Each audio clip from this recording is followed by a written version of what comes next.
أعوذ بالله من الشيطان الرجيم بسم الله الرحمن الرحيم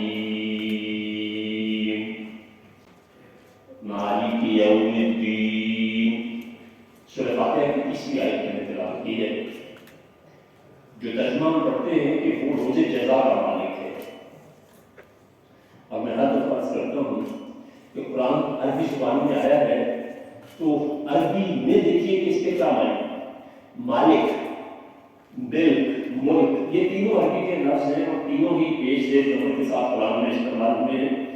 مالک سے مراد ایک ایسی اتھارٹی ہے عربی میں کہ جس سے بڑھ کر نہ کوئی ہو اور نہ کبھی فیوچر میں ہو سکتا ہو.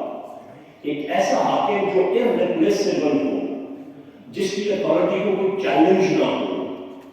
تو اللہ وہ مالک ہے کس کا؟ یوم الدین. یوم جو ہے فارسی اور اردو میں اس کا مطلب ایک دن ہے جو ہم درخواست لکھا کرتے تھے کہ ایک یوم کی رخصت دے دیں.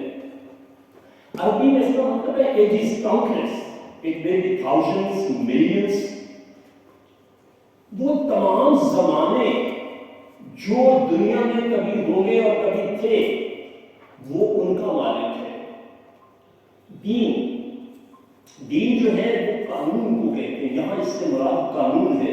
اللہ تبارک تعالیٰ نے اپنا جو سارا نظام بنا کے دیا ہے وہ اس نظام کے مطابق ہم سے اس کا حساب مانگے گا.